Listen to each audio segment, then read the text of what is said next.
Good afternoon, everybody. Big Mike back here with you once again.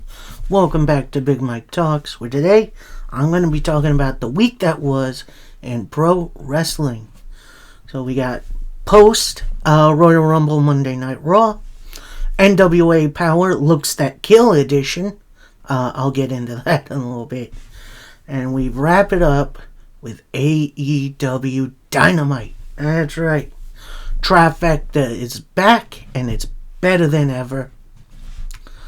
We're going to start us off with a little Monday Night Raw. We start off with a Royal Rumble recap, because, of course. But then we start off the real show with a Jey Uso promo. Jey Uso, of course, being the winner of the 2025 Royal Rumble. Color me shocked. Like, if you expected this, you're either lying through your teeth or you're somehow psychic.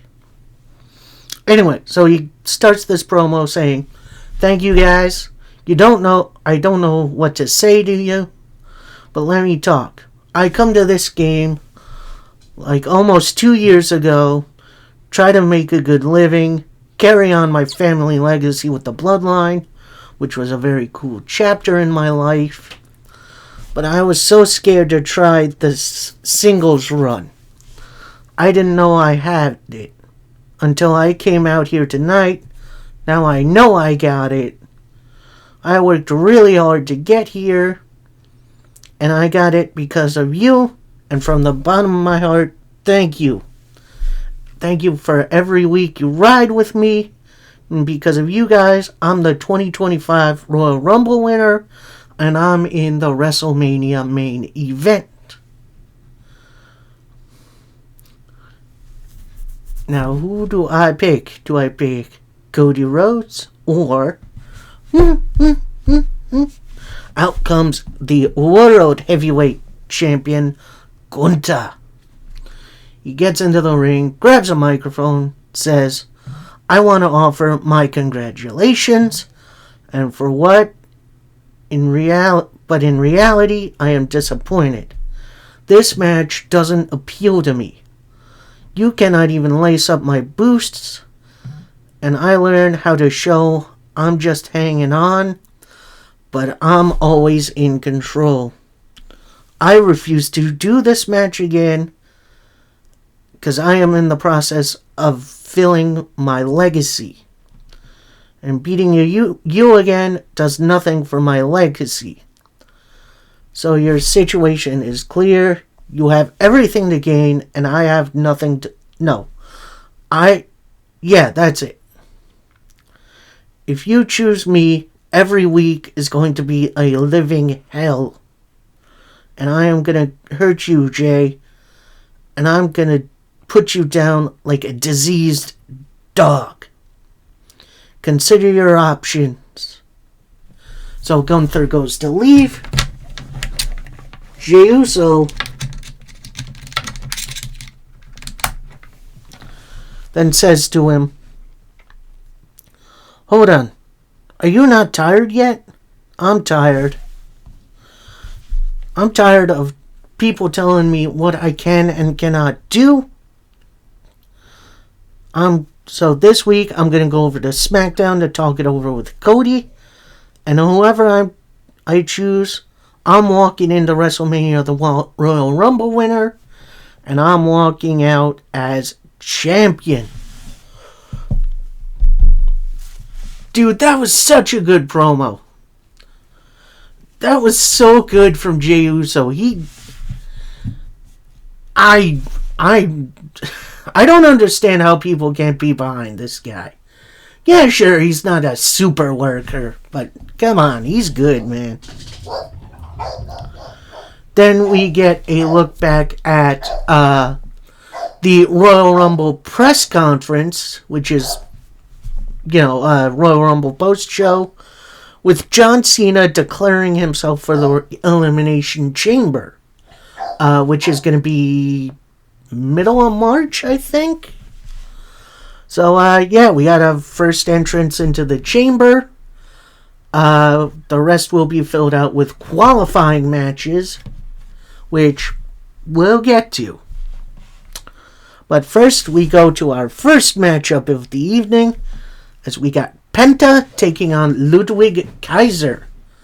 Reason this match is happening is because Penta eliminated Kaiser rather quickly from the Royal Rumble, and Kaiser wants some payback. And honestly, this was a decent little TV match.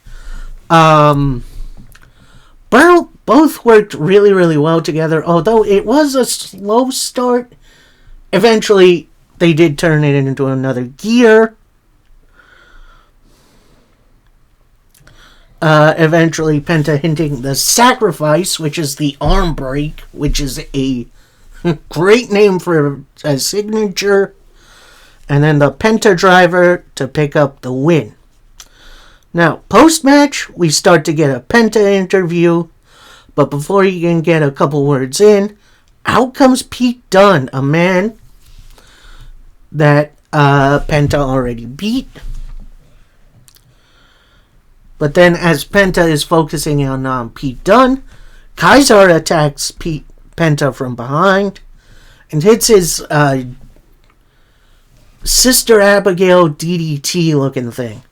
I don't even know what to call it. And then as Kaiser goes to leave, he locks eyes with Pete Dunne. A Pete Dunne Ludwig Kaiser alliance sounds really, really good. You could also add in Tyler Bate to this crew. I think they could be a lot of fun to watch. Especially if WWE isn't bringing back Trent Seven. I would love to see Mustache Mountain get back together on the main roster. But Ludwig Kaiser-led group could be interesting. Like, that could be the new Imperium. Gunther can do some stuff on his own. Could be good. I think I'd be okay with that. We then go to a video recap of JD McDonough's injury, which, like, God, I'm glad he doesn't have a concussion. But I hope he heals up soon, because he's super underrated. Then we see the rest of Judgment Day. They're in the back, they're in their clubhouse. In walks Finn Balor, who finally came back for the Royal Rumble. Finn says, I've been gone for 2 weeks, and everything has fallen to pieces. And Dom, you stole my partner, and now he's out injured. So who called the shots while I'm gone? Dom, do I need to find you a sitter? Which is a great line. Dom then replies, Liv replies, if he didn't get this match, the GM would have given that title shot to another team. Balor then turns to Liv and says, don't you have a Chamber qualifier match coming up? Then Liv and Raquel leave. Carlito then walks up saying, Good. We good? Yeah.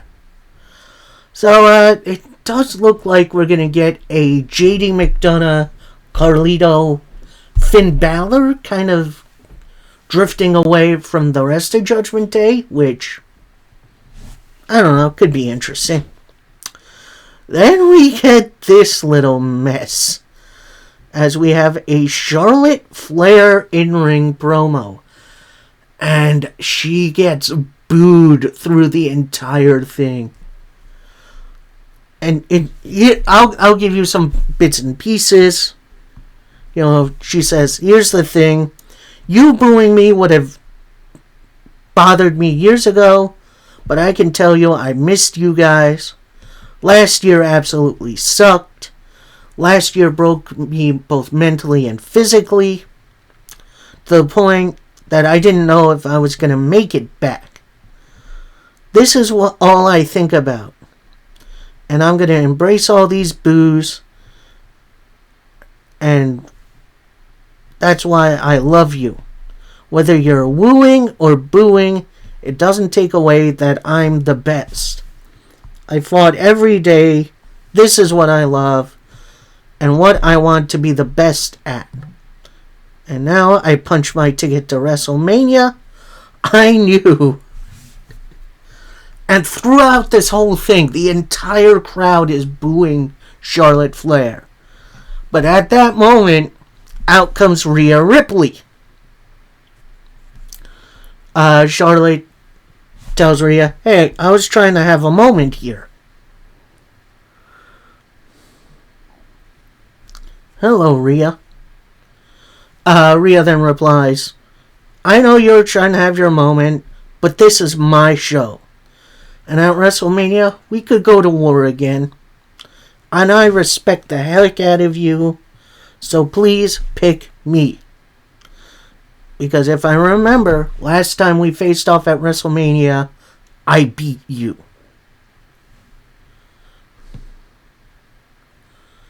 Charlotte then replies, "Good point. But you're forgetting the first time we met at WrestleMania, I beat you." Rhea then replies, "Yeah, you're right. But you're not sure you understand. Back then, I was just a kid, and I come out to get things started. And I got nothing but time." So Charlotte reveals that she's going to go to NXT and SmackDown, and I want to feel inspired. You coming out here shows me you were nothing but impatient and still just a kid. I'll see you next week. And Charlotte goes to leave. Rhea puts her arm in the way. So then Rhea says, "This proves you don't respect me. Please pick me so I can beat the respect into you." I would not mind the finish to the trilogy for Charlotte and Rhea, but I think Charlotte is going to end up picking Tiffany Stratton, get that first match ever. Then we get Rhea Io at WrestleMania for the world title, which I'd be down for. So then we go backstage to a Sami Zayn interview, saying the Rumble was very, very difficult. I thought it'd be my year, but now I gotta deal with Punk. Only thing on my mind now. And Sami keeps looking off camera. He then says to the interviewer, "Look, can we finish this later? I got someone I gotta talk to." So Sami walks a little bit. Camera follows him. Walks right into Jey Uso. Jey then talks to Sami saying, "Look, I didn't want to eliminate you from the Rumble like that. It was just an accident." And before Jey could get another word in, Sami Zayn hugs the heck out of Jey Uso.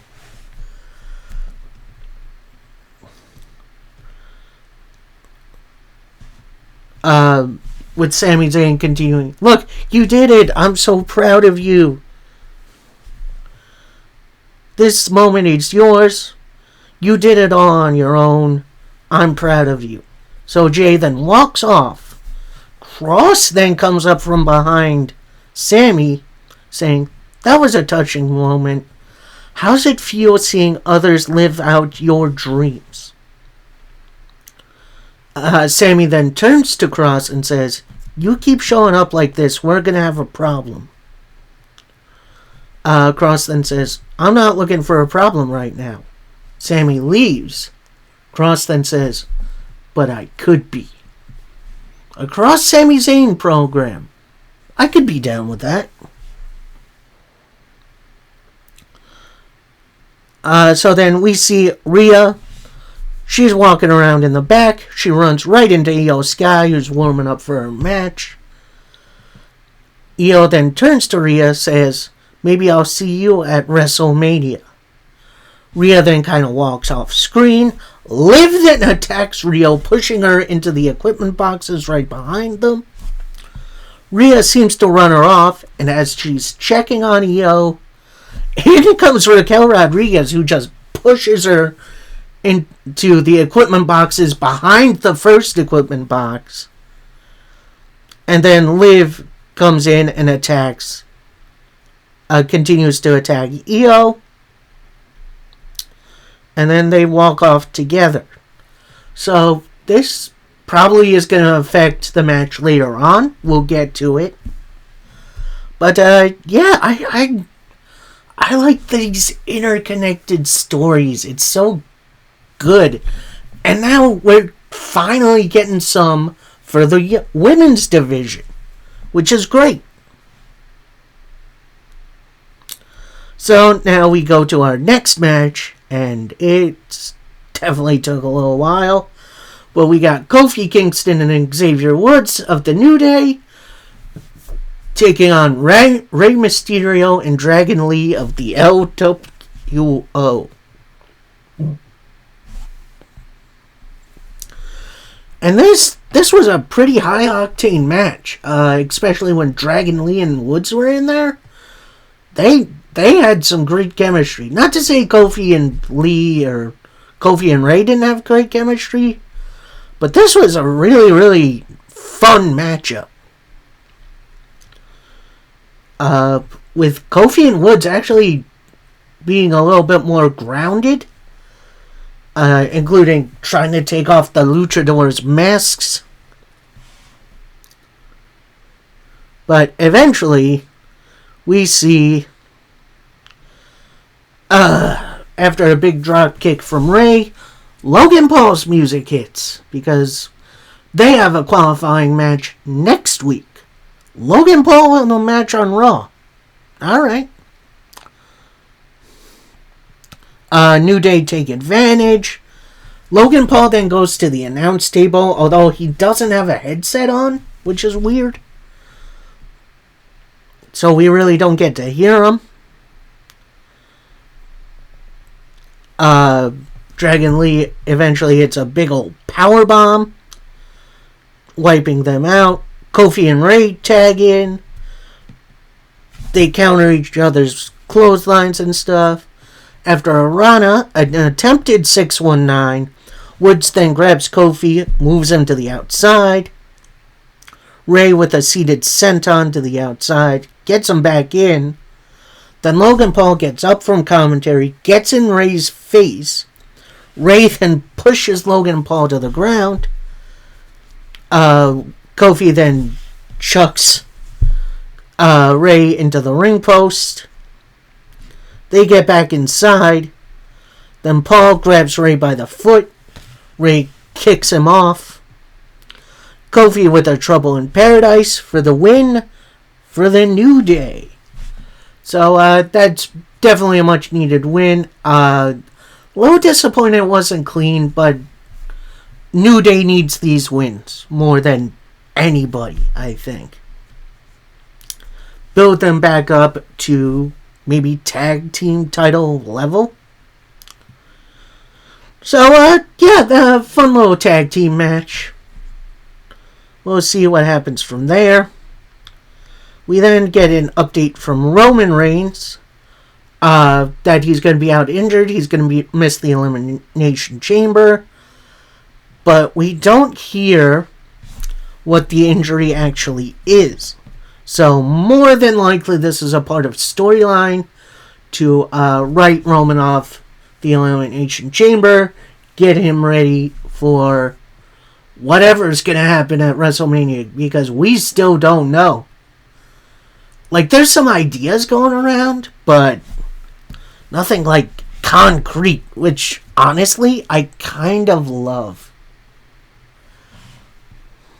Anyway, so moving on, we got an interview from CM Punk, who says, while I didn't win the Rumble, the silver lining, Roman and Seth didn't win either. I still have my goals set. I need to get to the WrestleMania main event, and I gotta get ready for Sammy.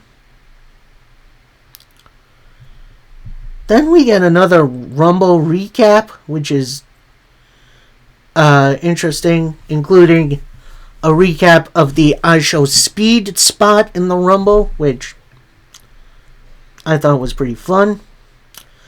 Then we get a Lyra Valkyria versus Bayley hype video. They got a Chamber qualifier going next week. Then we see Bayley and Lyra sing in the crowd, just doing their best mayor wave. Which is all I can say about that.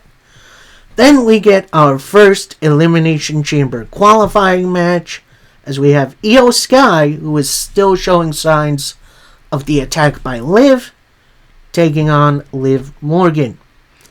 And at first, Io tries, to lock up with Liv. Liv rolls out of the ring.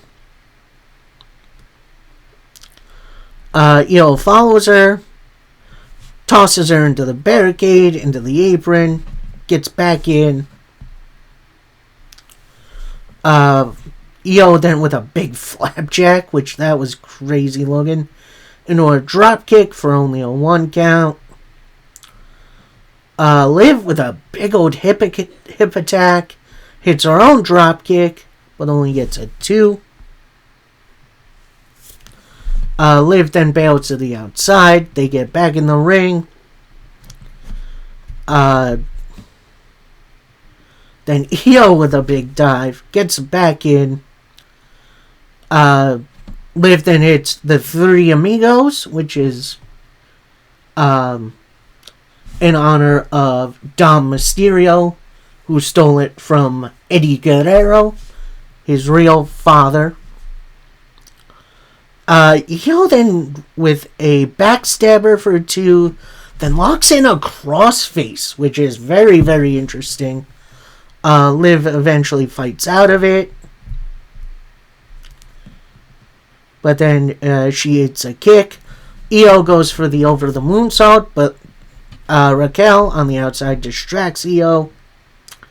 Liv goes up, tries to hit a powerbomb that gets blocked. Io goes for a moonsault, but Liv gets her knees up. Liv with a suplex, tries for her own moonsault. Io tries for a crossbody off the top, but gets caught with a codebreaker mid-air, only for a 2 count. Liv sets up for a hip attack, misses. Io with a suplex try, blocked. Liv with an enziguri, and then Arana from the top rope. Io then with a bullet train attack, goes up again for the over the moonsault. Raquel distracts Io again. Io goes for the move. Liv Morgan gets her knees up. She tries for Oblivion, that gets blocked into a suplex. Then as Raquel is looking to get more involved, out comes Rhea Ripley, who just starts brawling with her. Then it looks like Liv is about to kind of grasping for help from Raquel. Rhea sees this and just slaps Liv in the face. Ref calls for the bell. So your winner by disqualification, Liv Morgan. So Rhea then gets in the ring, chases Liv and Raquel off. And then Io's in the ring. She looks so distraught. She's got her head in her hands. Rhea then looks down on her. Io looks up. She gets up on her own. She gets in Rhea's face and talks down to her for getting involved. And then Io leaves. Which, honestly, that was a very interesting matchup. I would have liked to see Io qualify for this. More than likely, we're going to get a last chance match in the near future for the Chamber. So, I think we're going to see Io win that. We then go backstage for an interview with the World Tag Team Champions, the War Raiders, who say, last week, JD gained respect from us. I'm sorry you got hurt. Hopefully you can get better soon and come back and face us. Then in walks American Made, with Chad Gable taking the lead, saying, "We've heard enough. We saw you injured JD last week. You're clearly not championship material, but this," pointing to the Creeds, "is." Ivar then turns to the Creeds, saying, "You want these championships? Don't just get ready for a match. Get ready to go to war." War Raiders then walk off. Gable then turns to his team, says, "You're going to be on your own for a little while. I want you all to hold gold. I'm going to train in the dark arts of Lucha Libre." Puts on some sunglasses, saying, "I'll be back," although not as cool, and then walks off. I have no idea who the heck Chad Gable is going to be seeking for training, but it's definitely going to be interesting to find out. My bet is El Hijo del Dr. Wagner Jr., whose Noah contract just expired, I believe, so he's a free agent. Could be him, could be Conan for all we know. Either way, it's definitely going to be interesting. We then get a recap of AJ Styles returning the Royal Rumble. Always glad to see him back. Then we go back into Adam Pearce's office, where he's getting interviewed, saying, "Well, the transfer window is now closed, but I got a last-minute deal done with the newest member of the Raw roster, the phenomenal AJ Styles," which is a great move. That's awesome. So then we see Bron Breakker walk in. He says, "Is AJ here?" Pierce says, "No."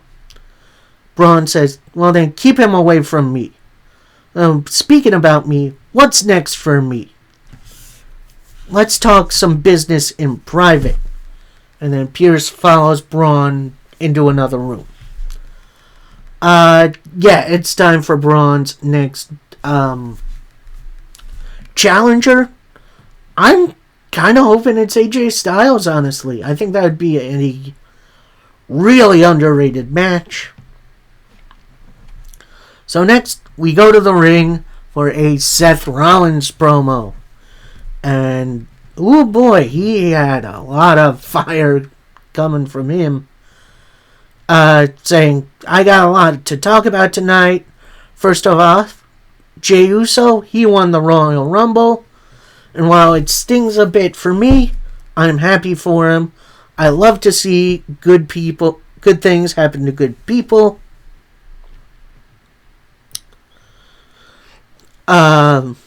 Which brings me to CM Punk.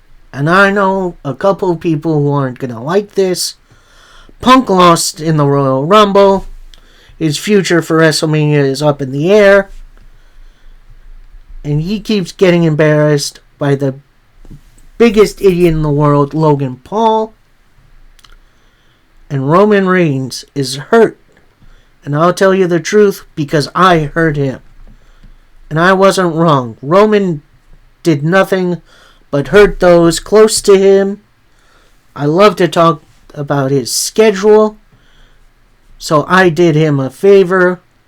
I lost the Rumble, and that hurts for me. But luckily, that's in the past. There are many paths to the WrestleMania. I got my match versus Finn Balor coming up for the Chamber. But I need to take care of one piece of business. So Sami Zayn, come out. I got some things I want to say to you. So Sami Zayn comes out.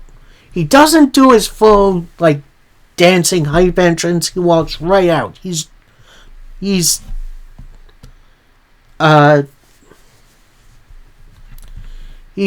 all business tonight.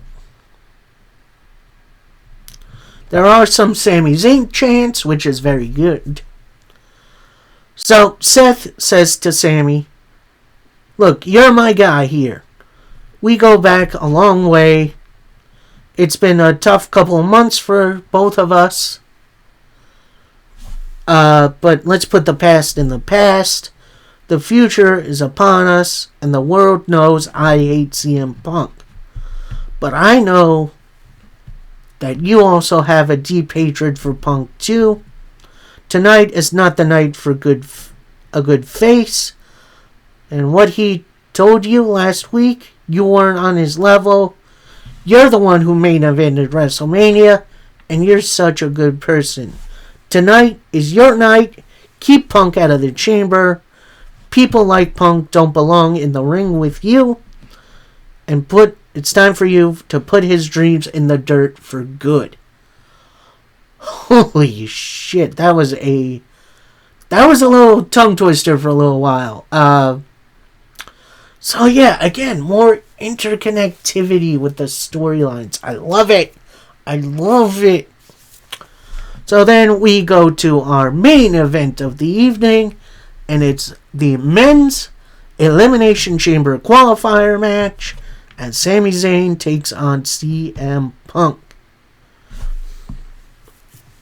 And as Punk is making his entrance, he runs into Seth Rollins. And they kind of get into it a little bit. Officials come out and break it up. Then Punk gets in the ring, and they have a really good main event match with Punk a couple times pulling out the Anaconda Vice, which haven't seen that in a little while. Like, they were countering each other's moves. Like, Sammy goes for a Blue Thunder Bomb. CM Punk blocks it. Punk goes for GTS. Sammy blocks it. Punk goes for his knee bulldog combo. Sammy pushes Punk off. Eventually, he does hit the Blue Thunder Bomb, but only gets a 2. Then Punk with like a arm DDT. I don't even know what to call it.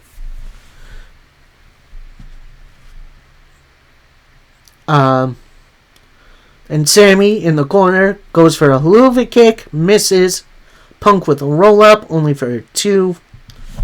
Punk again locks in the Anaconda Vice. But Sammy gets in the ropes.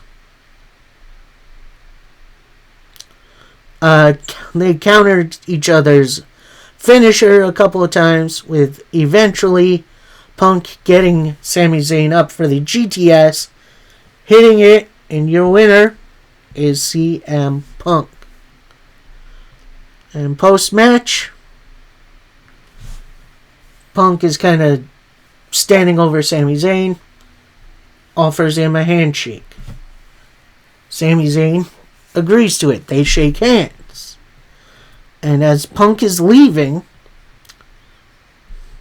Kevin Owens comes out and attacks Sami Zayn from behind with the finishing touch, the package pile driver. It does look like we're moving towards a Sami Zayn Kevin Owens WrestleMania match, which I wouldn't ever say no to. But then I don't know what you do with Punk. Like, there's a lot of question marks for WrestleMania season. And honestly, I kind of dig it. Like, this is the most chaotic WrestleMania season maybe ever. Well, I mean, besides what happened last year, which that was just pure chaos. Anyway, yeah, that episode of Raw was fine.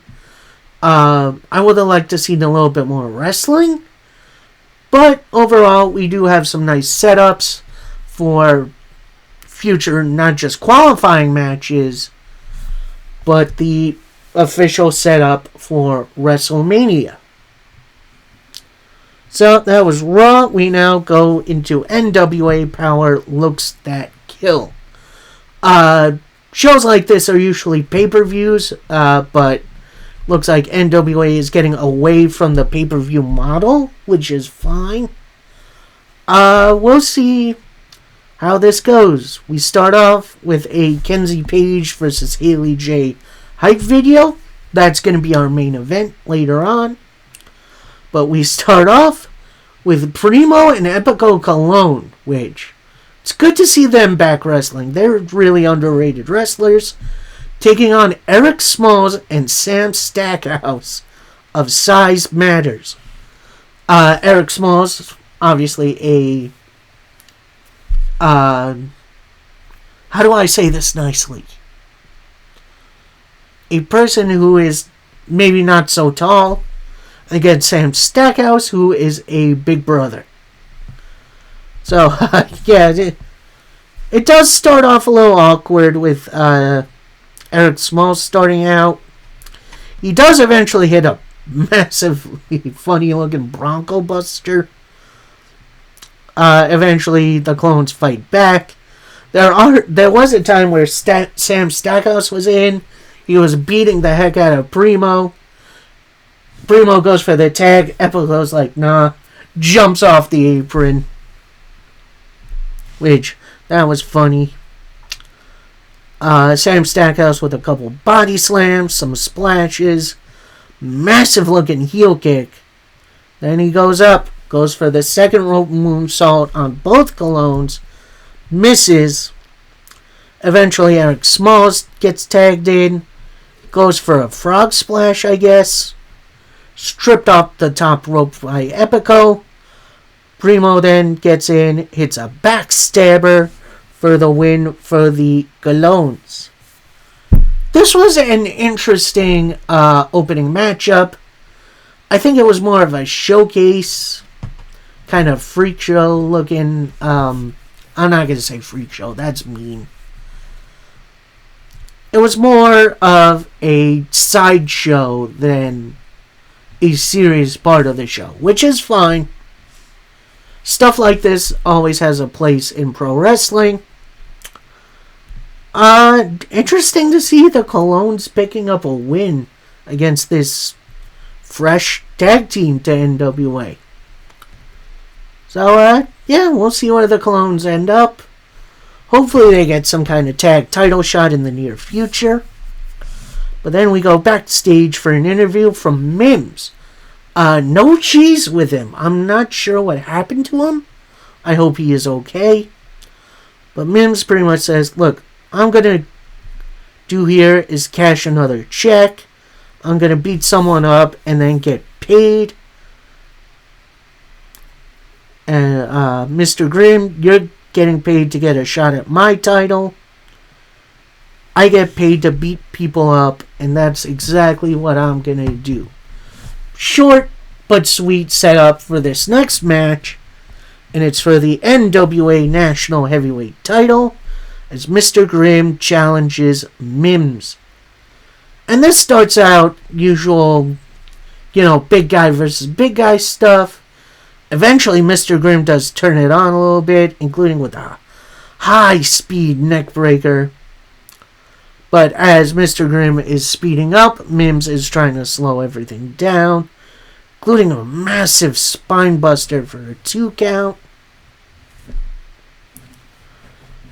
Mims then with a big belly-to-belly suplex for a 2 count. Mr. Grimm does fight back after a little bit, but Mims locks in the bear hug. Mr. Grimm breaks out. And then as Mr. Grimm is doing some moves, afterwards you can see him kind of holding his back like, I'm not 100%. And Mims takes that in consideration, hits a big splash, a neck breaker, only for a 2 count. Goes for a suplex, that gets blocked. Mr. Grimm with a suplex. Goes up for a 450 splash, misses that. Then Mims with the heart punch. And then a big strong slam to win and retain his title. That was a really, really fun matchup. Definitely turned into a power versus speed match. But Mr. Grimm can absolutely hang with Mims. I wouldn't mind seeing a rematch down the line. So, next up, we got an interview from the It Girls. So that is, oh God, who is it? It's Miss Star and, not Mariah May. What's her name? I forget her name. Ella Envy. So Ella takes the start, saying, shut up to the interviewer. I'm a 4-time tag team champion. I am the It Girl. And the It Girls putting the titles on the line versus Kylie Paige and whoever she can go find. Miss Star then chimes in saying, go find anyone you can find. We'll knock them down. We'll knock them down all the same. Then we get a nice little Around the Territory segment, which I absolutely enjoy. We then get an interview from Haley J, the challenger for the women's title, where she says it's about time that NWA has a superstar on their roster. Gonna put an end to the Kenzie Page era. And this is just the beginning of my NWA takeover, as I'm going to be the first one to hold every woman's title NWA has to offer. Definitely a big goal from Hollywood Haley J. And some big goals.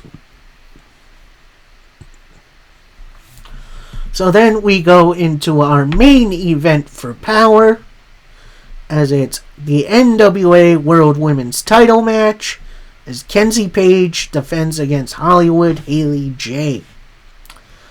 And they start out just kind of pushing each other a little bit. Eventually it turns into a chop fest, which I did not see that coming.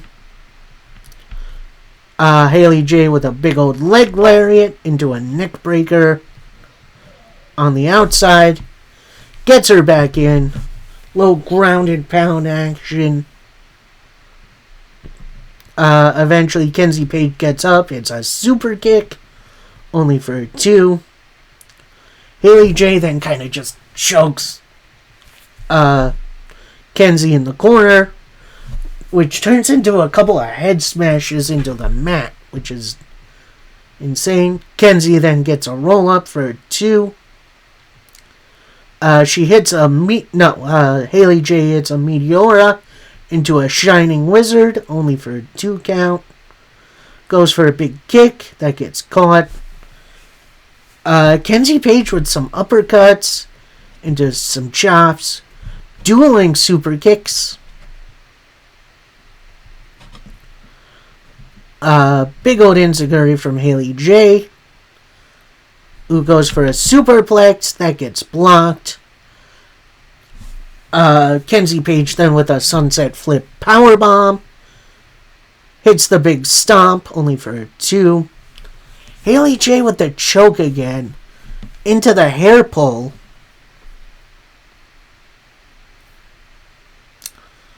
Then Kenzie Page, Haley J with some big stomps.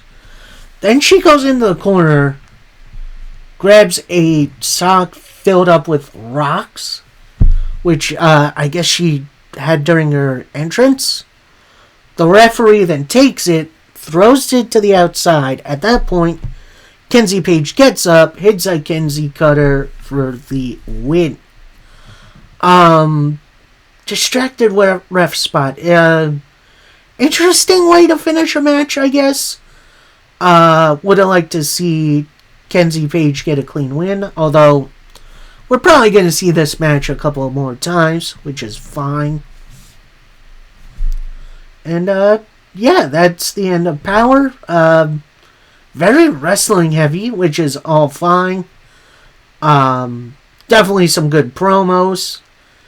Interested to see what the rest of looks that Gil ends up being, which should be fun.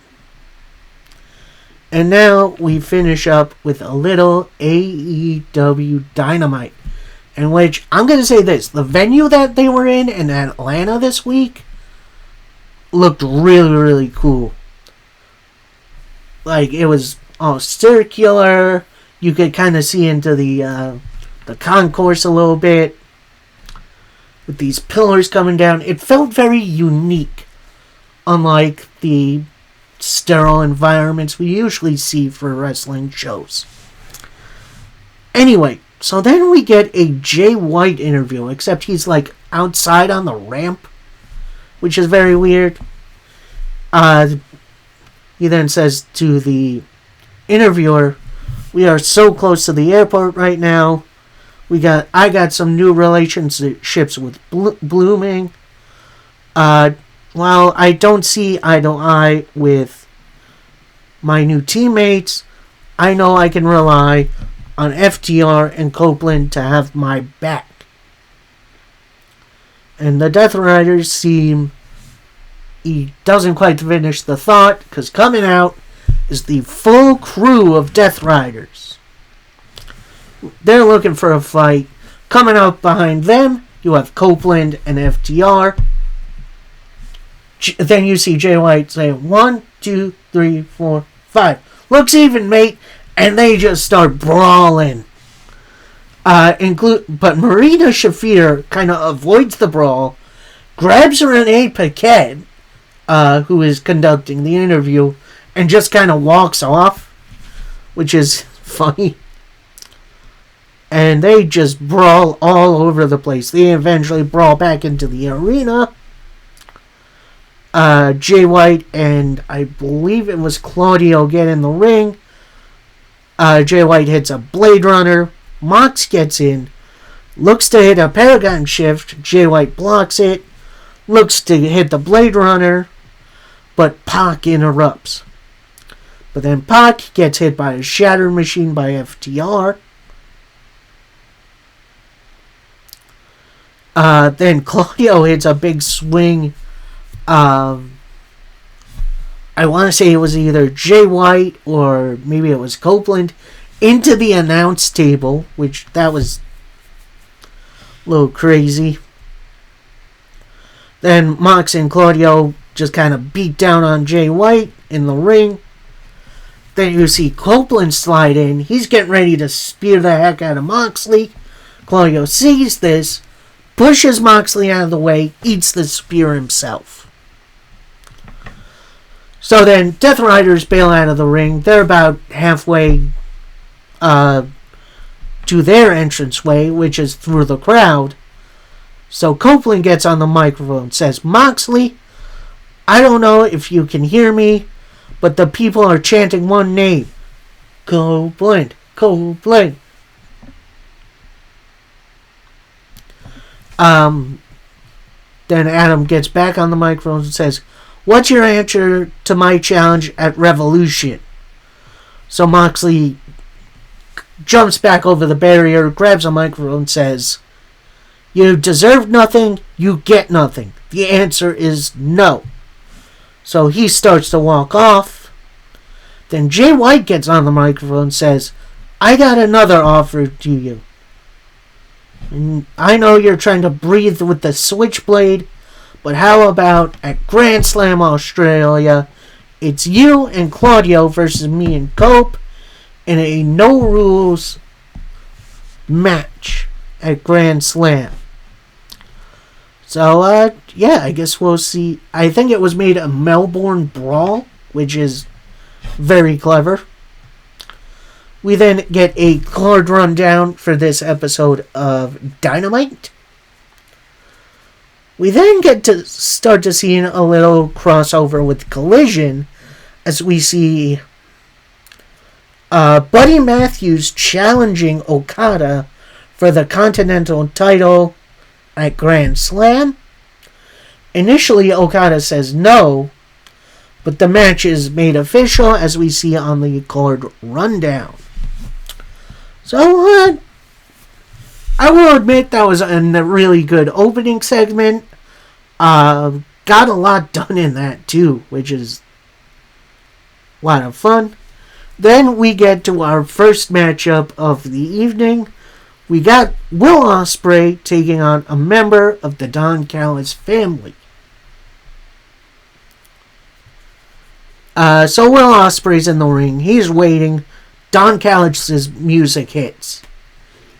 He's on the top of the ramp, and he announces Ospreay's opponent, the Ospreay Killer, Mark Davis.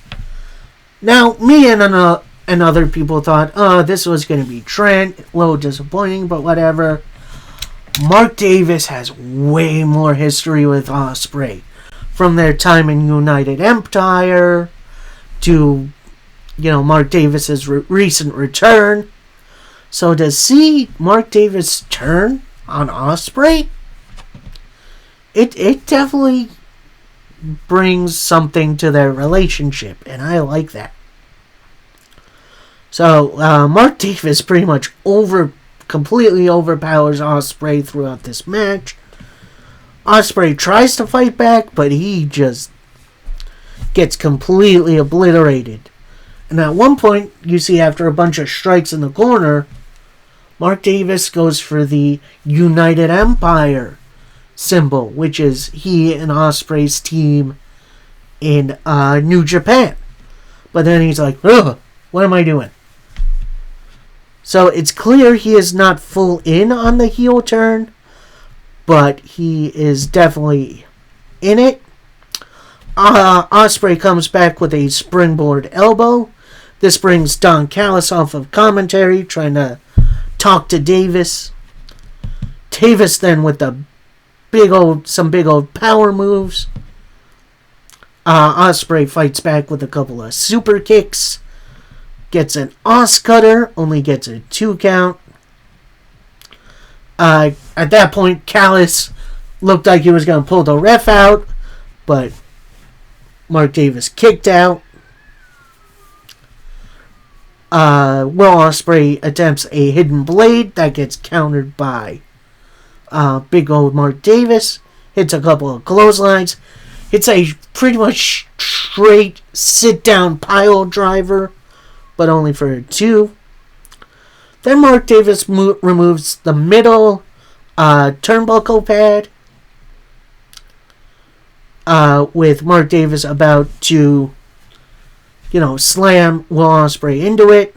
The ref gets in the way, which leads to Ospreay getting off of Mark Davis, hitting a hidden blade to pick up the win. So then Callis, you see Don Callis with a folding chair. He then kind of just slams it down. So Ospreay gets on the microphone, says, "Oh yes, bruv. It's like a little party in here. And Callis, you're nothing but a little party pooper. But I've got new friends teaming up with me shortly."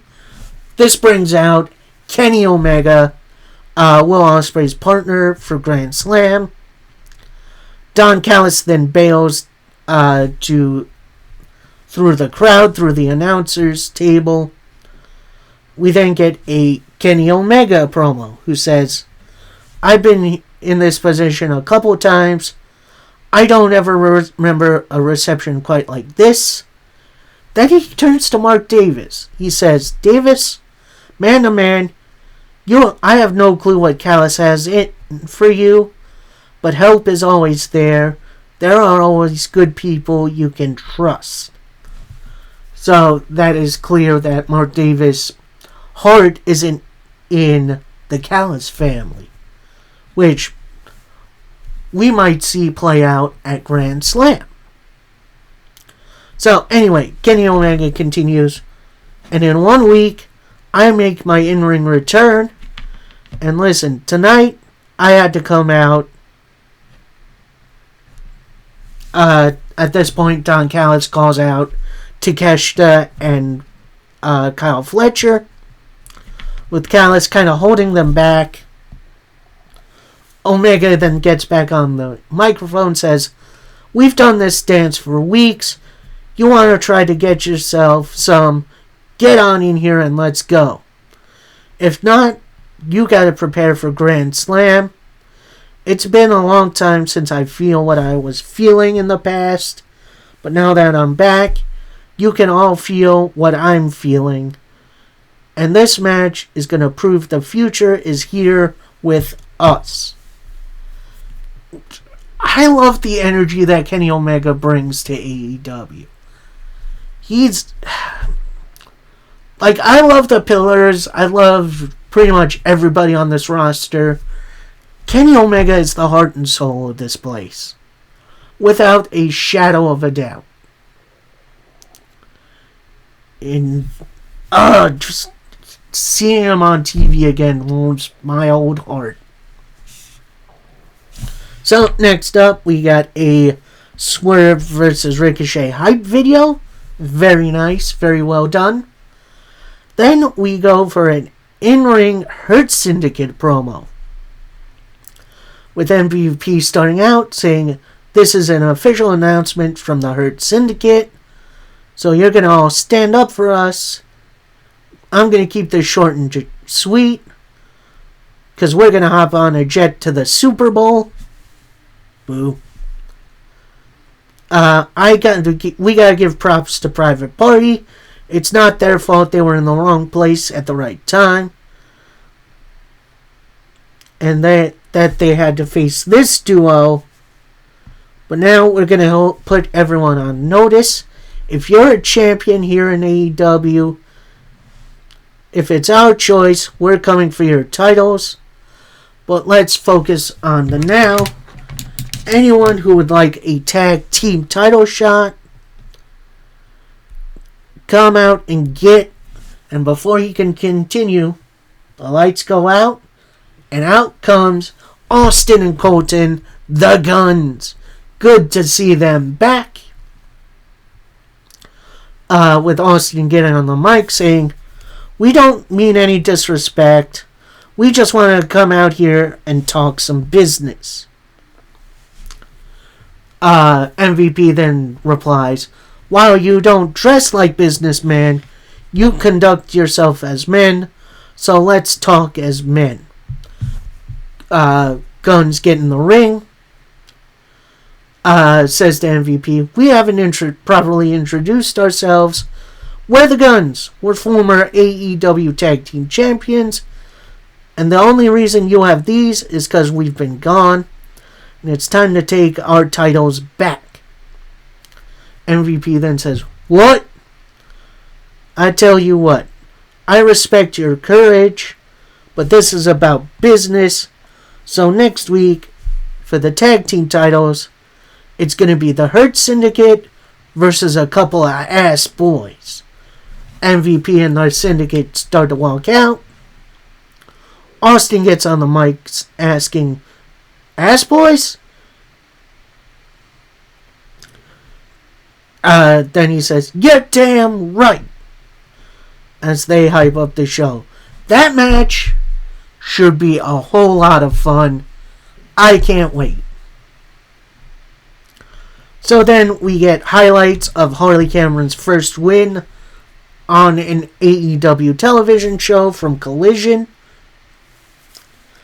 Then we kind of get a Harley Cameron interview, but at first it is a Mercedes Moné puppet, in which I need that puppet. AEW, Tony Khan, whoever's in charge of,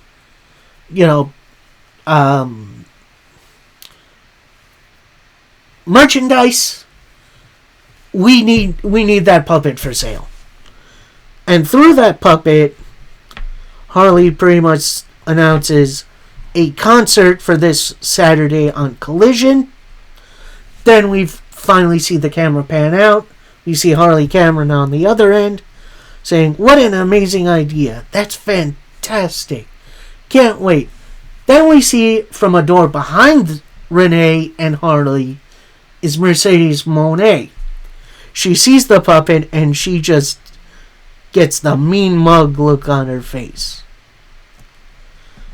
She walks up to them saying, "Harley, are you stupid or are you just dumb?" Then Renee tells Moné how Harley got her first win.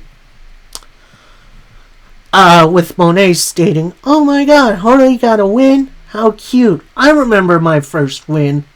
Like, I also remember my first title. And I love winning some titles, including this one, pointing to the Rev Pro. This one, pointing to the Strong Women's. And especially this one, holding the TBS title above her head." She continues, "I'm the greatest TBS champion of all time, and you're nothing but a losers. And losers don't belong on the Monet train." So Monet goes back through that door, and as she's crossing the threshold, Harley Cameron flips her off, with Renee trying to stop her from doing so. Harley Cameron is such a national treasure. I absolutely love her. Is she the best in the ring? Absolutely not. But her comedic timing, her character, everything is great about her.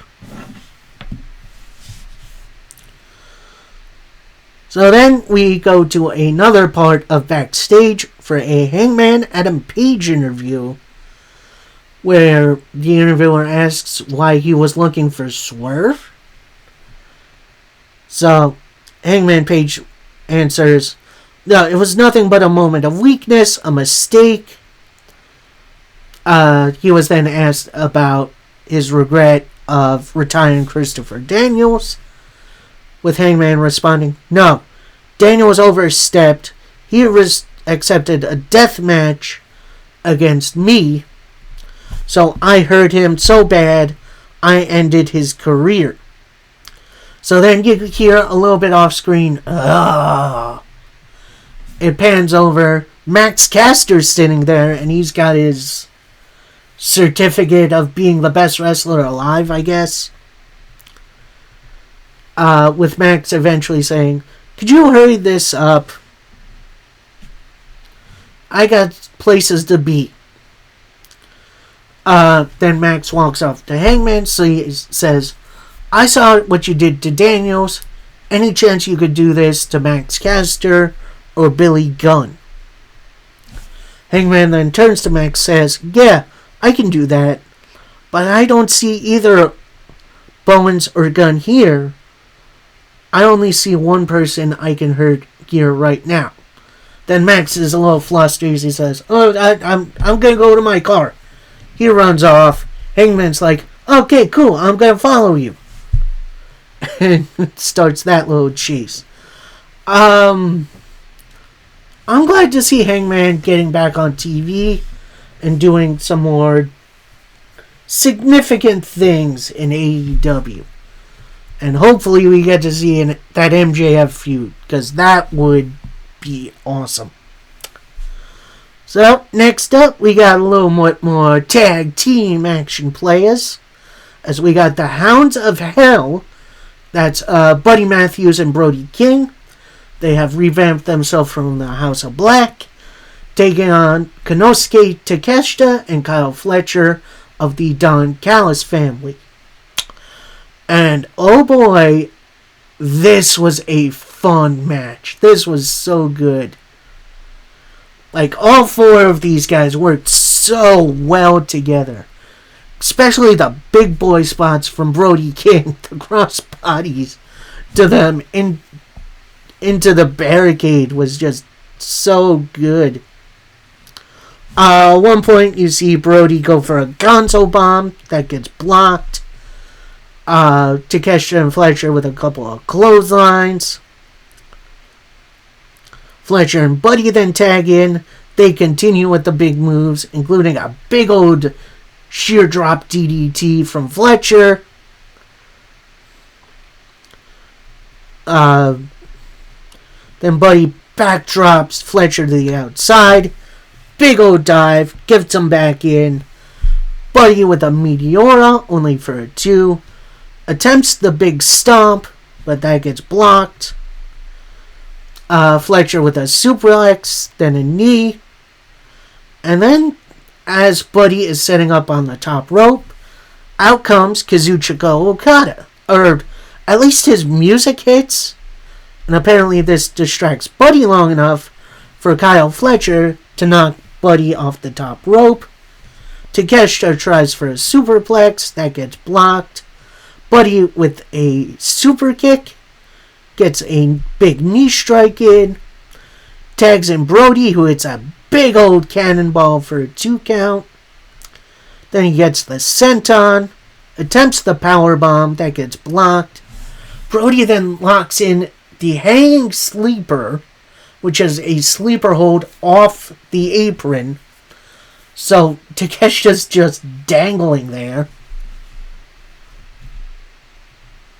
Then Takeshita eventually gets out. Fletcher with a shoulder tackle off the apron. Takeshita with a big old eye rake. Gets him back in. Fletcher tries for the brainbuster. That gets blocked. Buddy tries for a suplex. That gets blocked as well. Takeshita with a big roaring elbow. Fletcher with a brainbuster. For your winners, for the Don Callis family. Again, superb match. This was one of my favorite tag team matches this week. Gonna be pretty hard to top. So next we get to see some Samoa Joe and Hook versus Nick Wayne and Kip Sabian highlights from Collision. We then see Samoa Joe and Hook. They're kind of talking in the back, with Joe saying, it's clear you can't keep your anger in. Why don't we just go in there, take out both guys? They both walk into Christian Cage's locker room, beat up Nick Wayne and Kip Sabian. And at times you see Christian Cage and Mama Wayne just kind of look around the corner and then run off. Then we see Joe and Hook leave. Cage and Mama Wayne then come out from like a broom closet. They go into their locker room saying to Kip and Nick Wayne, what the heck happened? Christian Cage is just so good, man. And it's so good to see Samoa Joe back.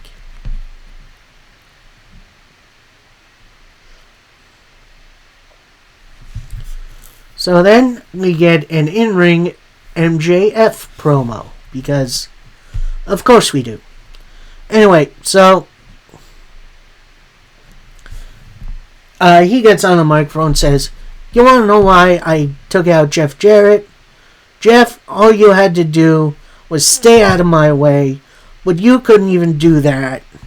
So I had to teach you a lesson that AEW stands for All Elite Wrestling, not All Elderly Wrestling, which, I mean, that's a little bit low-hanging fruit, but I get it. MJF continues, now that he's out of my way, I'm one step closer to getting my belt back, and no one is on the level of... But before he continue, in runs Max Caster, and MJF's trying to find out what's going on. Caster is just kind of hiding behind MJF, saying, Hangman's coming, Hangman's coming, watch out.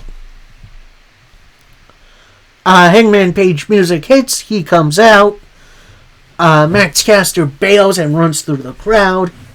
Hangman gets in the ring for a beat, looks down MJF. Then he gets out of the ring and follows Max Caster. MJF gets it back on the microphone saying, for real right now?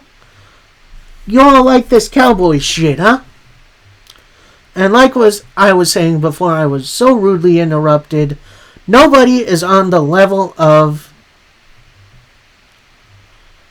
And then out comes the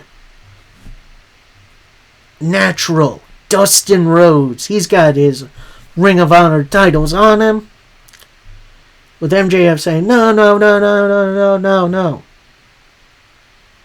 I'm talking right now. Dustin Rhodes then says, MJF, you need to shut your trap. All you do is come out here and badmouth everyone in the locker room. MJF kind of looks down a little bit. Dustin then says, look at me when I'm talking to you. I suggest you keep Owen Hart's name out of your mouth. You need to stop talking about others' issues. And I'm one person who crawled out of hell. You have all the potential in the world, but you wasted in dark places. I'm a survivor. I'm the last of my kind. I survived absolutely everything thrown my way.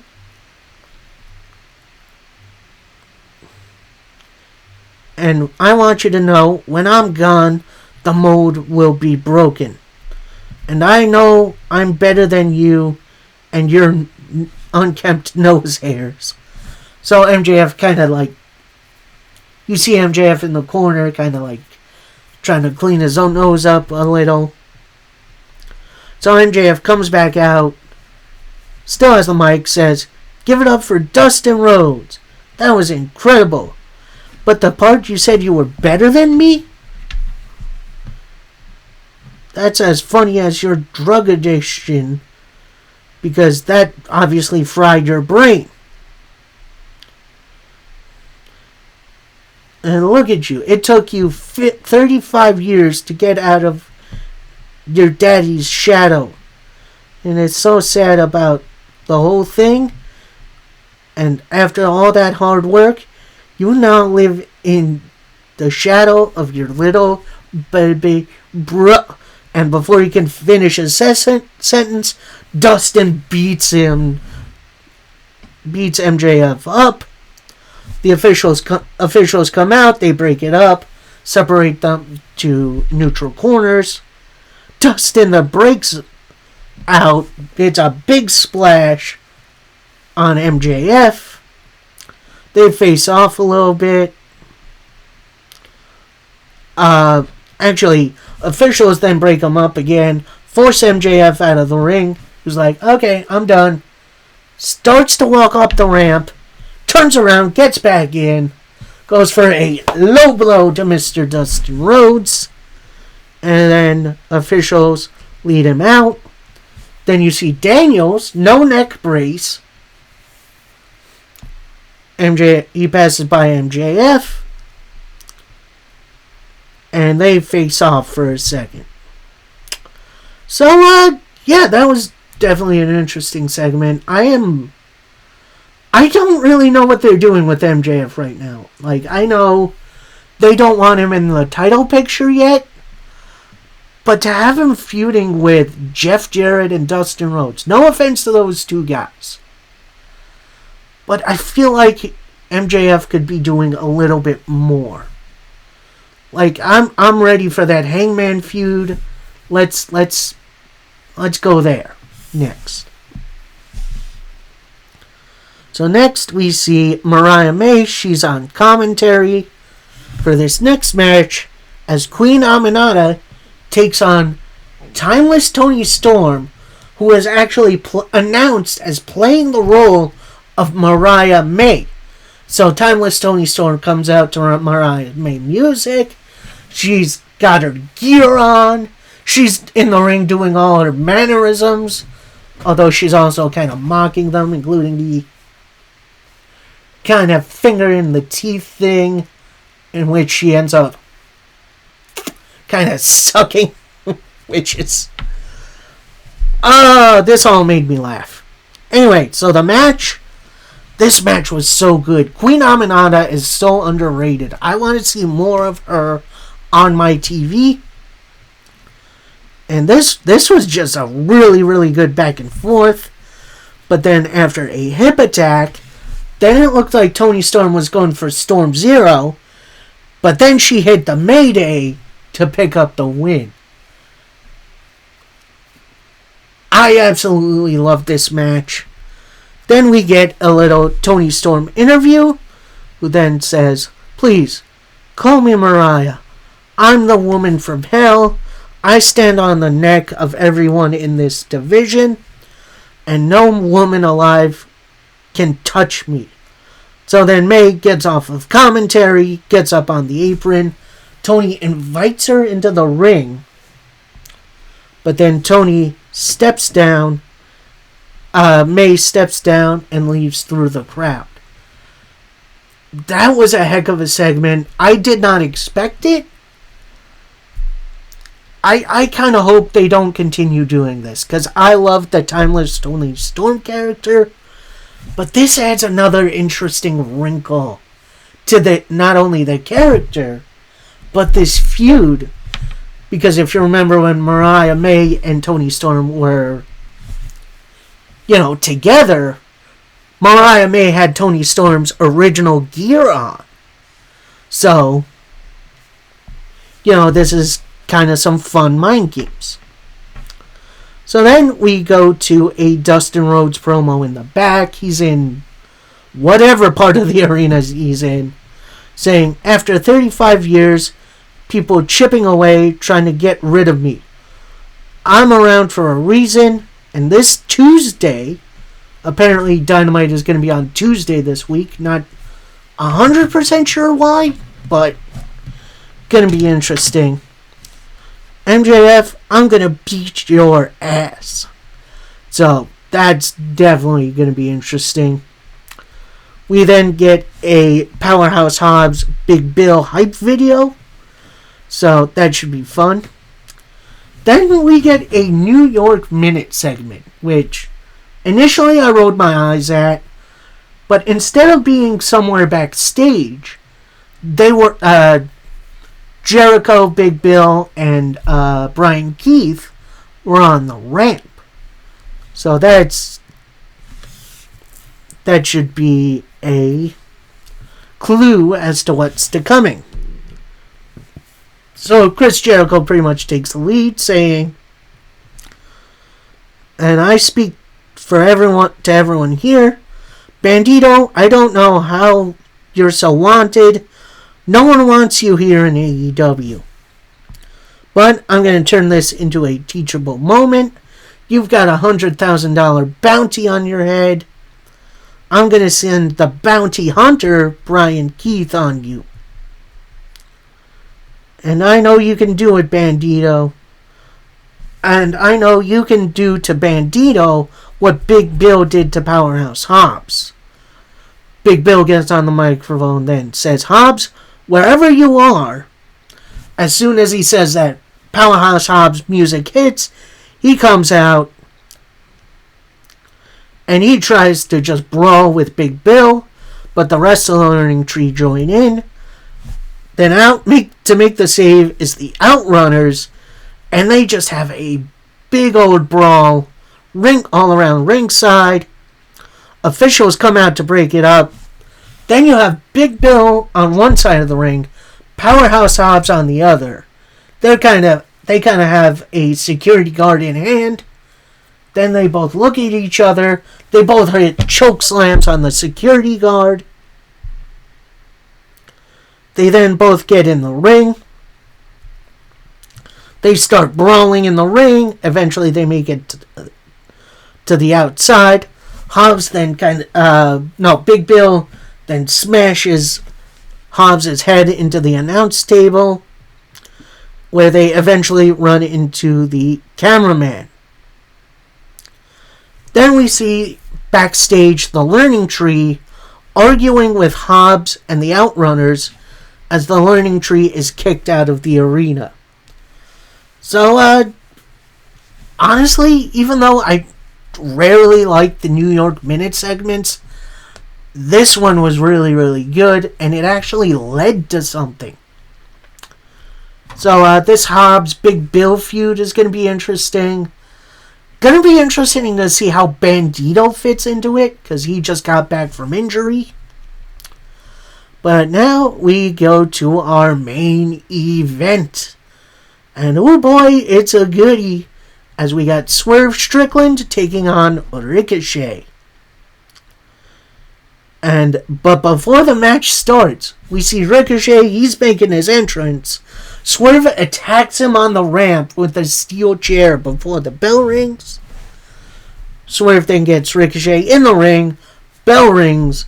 Almost immediately, Ricochet hits the Vertigo, but only gets a 2 count.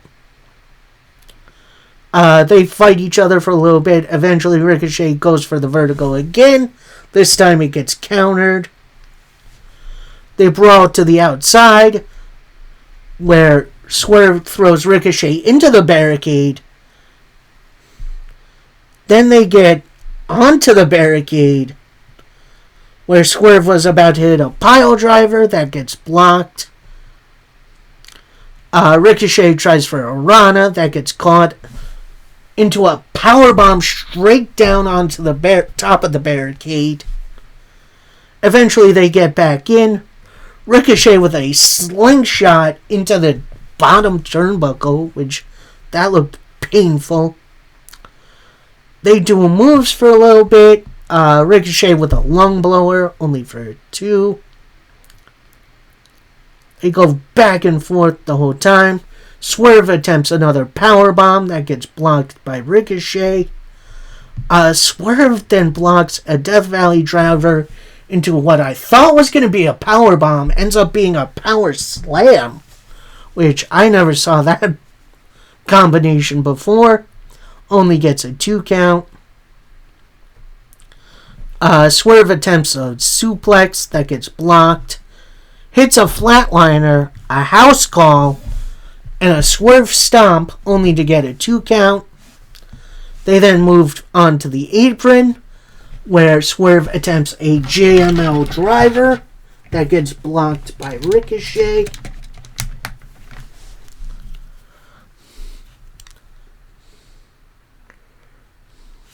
Who hits a neck breaker off the apron. They get back in. Ricochet with a 450, only for a 2. Follows it up with a shooting star press, only for a 2. Attempts a spirit gun. Ricochet misses. Swerve with a house call. Goes up for the Swerve stomp. Goes for it.